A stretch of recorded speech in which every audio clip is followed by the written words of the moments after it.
Никто не был готов к этому моменту. В первые секунды нового 2026 года Чингук внезапно обнял Тэхёна. И то, что Тэхён сделал дальше, повергло всю комнату в мертвую тишину. Фанаты теперь говорят, что это было не просто объятие. Это было послание.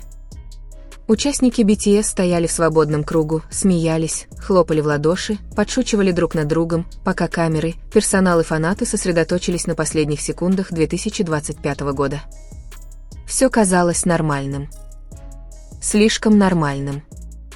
7, 6, 5. Тэхён мягко улыбнулся, руки в карманах пальто. Его глаза сверкали под светом софитов, но что-то в его позе было тише, чем обычно. Чингук стоял рядом с ним, необычно молчаливый, без шуток, без игривых толчков плечами и без дразнящих взглядов. 4, 3, 2. Тэхён слегка повернул голову, и их взгляды встретились на полсекунды. Чингук замер. Затем вспыхнул фейерверк. В воздухе повисло конфетти. Толпа закричала, и в этот самый момент Чингук шагнул вперед и крепко обнял Тэхёна. Не просто поздравительные объятия, не игривое похлопывание по спине, а настоящие объятия, крепкие, близкие, защищающие. Тэхён замер, его глаза расширились. Руки остались вдоль тела. Он не двигался. Аплодисменты вокруг внезапно показались далекими. Чимин перестал смеяться. RM медленно опустил микрофон. Даже сотрудники за камерами растерянно переглянулись. Что-то было не так. Что-то казалось слишком серьезным для новогоднего празднования. Прошли секунды.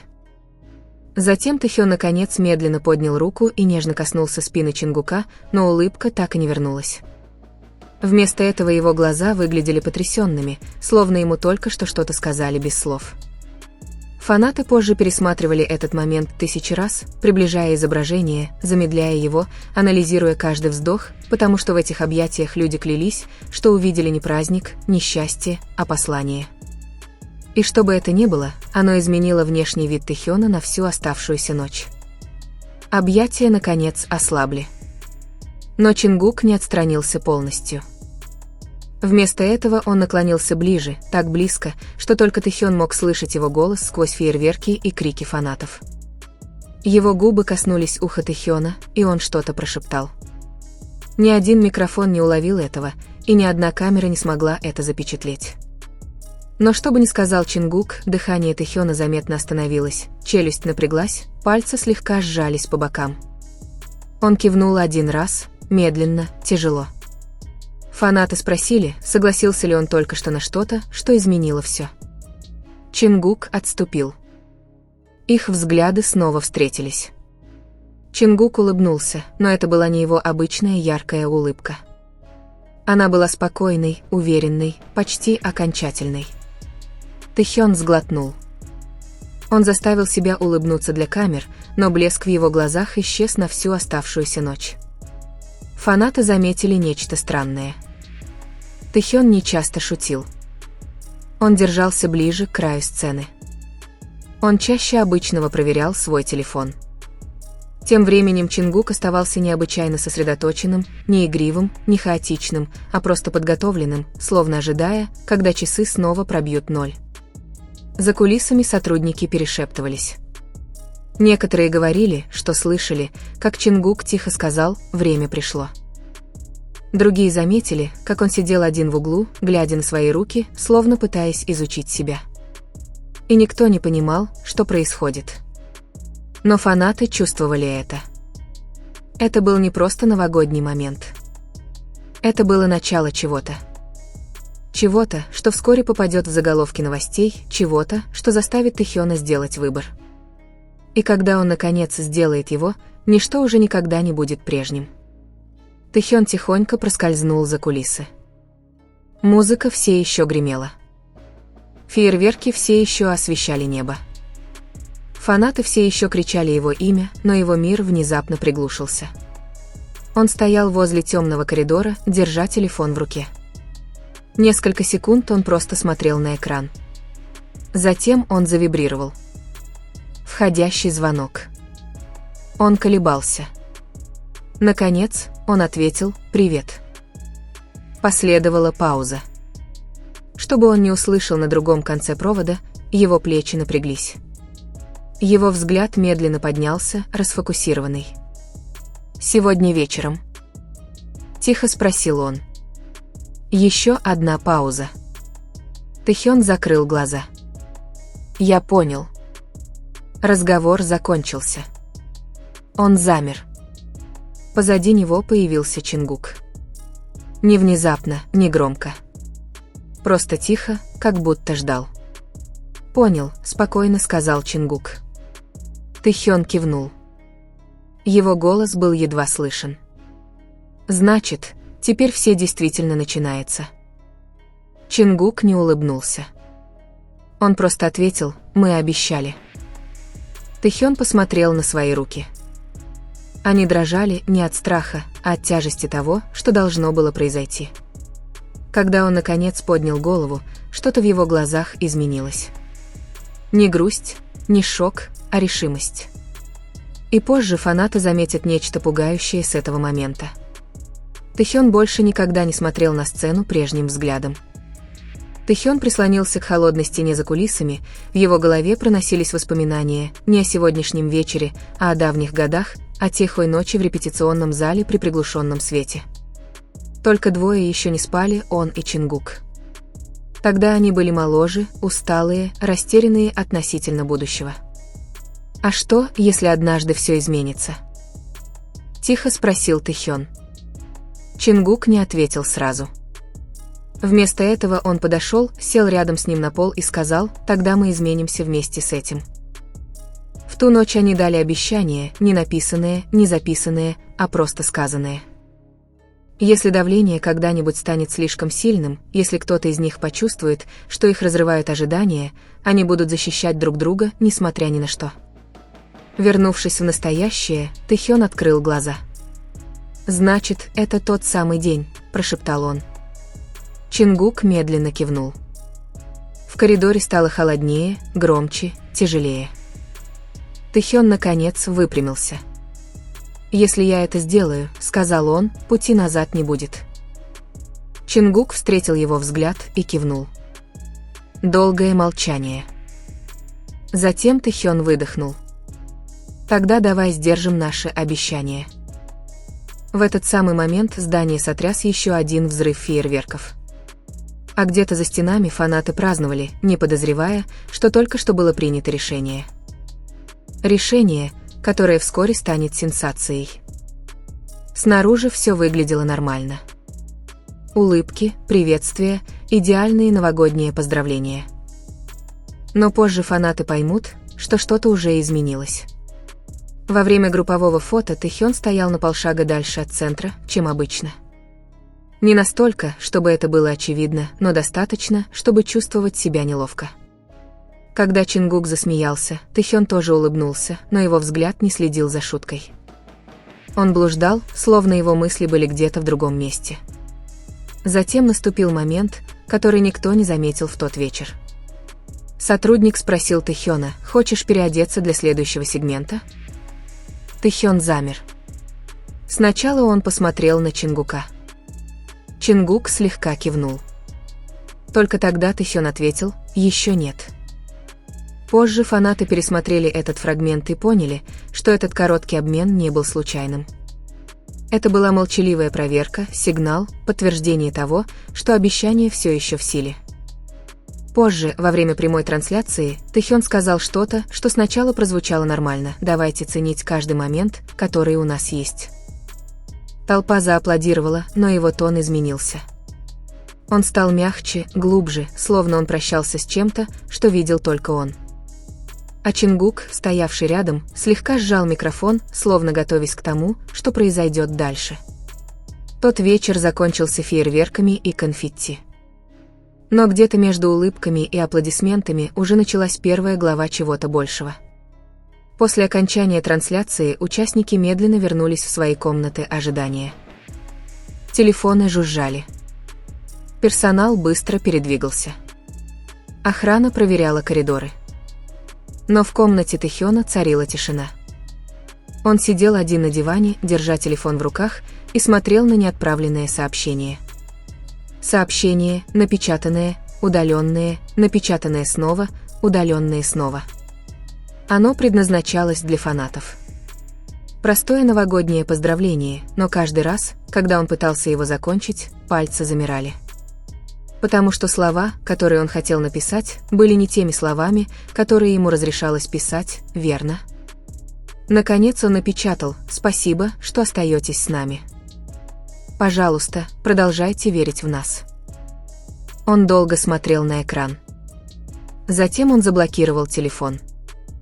Сообщение так и не было опубликовано. Через коридор Чингук прислонился к стене, пролистывая уведомления. Он заметил, что дверь Тэхёна все еще закрыта. Он не постучал. Он уже знал. Мимо прошел сотрудник и тихо спросил: «Все в порядке?» Чингук спокойно ответил: ему просто нужно немного времени. Но когда он повернулся к двери, его глаза были серьезными, потому что он знал, что как только Тэхён наконец заговорит по-настоящему, пути назад не будет. Через 2 дня после Нового года BTS появились на запланированном глобальном интервью. Светлая студия, улыбающаяся ведущая, дружелюбные вопросы – все выглядело как обычно, пока ведущий не спросил Тэхёна, каково это – начинать 2026 год вместе как BTS? Простой вопрос. Тэхён поднял микрофон. Он улыбнулся, но Чингук, сидевший рядом с ним, тихонько вздохнул, словно готовясь к удару. Тэхён тихо ответил: 2026 год – это что-то другое. Ведущий тихо рассмеялся. «А, в чем именно?» Тэхён немного помедлил. Затем он сказал: некоторые годы – это праздник. Некоторые годы – это перемены. В студии немного потихло. А этот год, продолжил он, это год честности с самими собой. Чингук медленно кивнул рядом с ним. Фанаты, смотревшие трансляцию в прямом эфире, внезапно почувствовали мурашки по коже. Социальные сети взорвались за считанные минуты. Почему голос Тэхёна звучал эмоционально? Почему Чингук выглядел таким серьезным? Что значит перемены? Затем наступил момент, изменивший все. Ведущий улыбнулся и спросил: «Хотите что-нибудь сказать своим поклонникам прямо сейчас?» Тэхён опустил взгляд. Затем он посмотрел прямо в камеру и сказал: «Пожалуйста, оставайтесь с нами. Даже если скоро все будет выглядеть иначе». Челюсть Чингука напряглась. В комнате воцарилась тишина. Одна только эта фраза стала заголовком, хэштегом, бурей теорий, потому что фанаты это почувствовали. Это было не просто интервью. Это было предупреждение. И что бы ни случилось дальше, это уже было в процессе. Интервью закончилось. Камеры выключились. Свет погас. Улыбки медленно исчезли. За кулисами что-то изменилось. Несколько сотрудников собрались у углового стола, настойчиво перешептываясь. Планшеты передавались из рук в руки. Телефоны продолжали вибрировать. На экранах популярные хэштеги, отрывки видео, замедленная съемка слов Тэхёна. «Оставайтесь с нами, даже если скоро все будет выглядеть иначе». Очередь была повсюду. Один из менеджеров потер виски. «Это распространяется слишком быстро», – тихо ответил другой. «Они слишком много додумывают». Но в глубине души все они понимали, что фанаты не просто додумывают. Они чувствовали это. В конце коридора Тэхён сидел молча, в куртке, уставившись в пол. Чингук стоял у двери, спокойный, невозмутимый, защищающий. Сотрудник осторожно подошел. «Тэхён, ты в порядке?» Он вежливо кивнул. «Я в порядке». Но Чингук ответил прежде, чем кто-либо успел задать еще вопросы. Ему просто нужен отдых. Сотрудник помедлил, а затем отступил, потому что в тоне Чингука было что-то. Не грубое, не громкое, просто окончательное. И по мере того, как ночь становилась тише, становилось ясно одно: что бы ни случилось дальше, это уже не слух. Это уже началось. Началось с простой публикации, размытая фотография, обрезанный скриншот, несколько неразборчивых строк, опубликованных анонимным аккаунтом. Никаких объяснений, никакой подписи. Просто одно предложение, напечатанное снизу, это никогда не предназначалось для публичного доступа. Через несколько минут фанаты начали увеличивать изображение, разглядывая текст и пытаясь угадать каждое неразборчивое слово. Форма почерка, знакомый стиль, эмоциональный тон. Люди не были уверены, что написано в письме, но в одном они были уверены: это звучало как прощание. Внутри здания компании телефоны звонили без остановки. Менеджеры быстро перемещались между комнатами. Сотрудники тихо перешептывались, экраны светились уведомлениями. В тихом коридоре Тэхён сидел, сложив руки. Чингук стоял перед ним. «Они нашли его», — спокойно сказал Чингук. Тэхён не выглядел удивленным. Он лишь спросил: «Он распространяется?» Чингук кивнул. Тэхён закрыл глаза. «Значит, он только начинает». Долгая пауза. Затем он прошептал: «Я не хотел, чтобы они читали это так». Чингук положил руку ему на плечо. «Но теперь они слушают». Тэхён наконец поднял голову, и впервые с новогодней ночи он выглядел готовым, не испуганным, не потрясенным, а готовым, потому что, что бы он ни собирался сказать дальше, на этот раз это услышит весь мир. В комнате было тише, чем обычно. Ни камер, ни вспышек, только небольшой круг сотрудников и участников, сидящих за низким столиком. Тэхён медленно поднялся. Все посмотрели на него. Даже воздух словно затаил дыхание. Он вежливо поклонился, затем поднял голову. «Я хочу кое-что сказать», — произнес он. Его голос был спокойным, ровным, но глубже обычного. «Долгое время я пытался притворяться, что все легко», — продолжил он, «что улыбки всегда достаточно, что быть сильным означает молчать». Он сделал паузу. Чингук вдруг кивнул ему. Тэхён вздохнул. «Но я понял, что быть честным — это тоже своего рода смелость». И теперь. Никто его не перебил, и никто не пошевелился. «Я не хочу, чтобы фанаты запутались», — сказал он. «Я не хочу, чтобы они чувствовали себя брошенными». Он опустил взгляд на руки, а затем снова поднял его. «Поэтому, какие бы перемены ни произошли, я хочу, чтобы они сопровождались правдой». В комнате воцарилась тишина, не неловкость, не напряжение, а уважение. Затем Чингук тихо произнес: «Мы сделаем это вместе». Губы Тэхёна изогнулись в легкой, благодарной улыбке. И в этот момент что-то изменилось. Не конец чего-то, а начало новой главы, о которой скоро расскажет миру.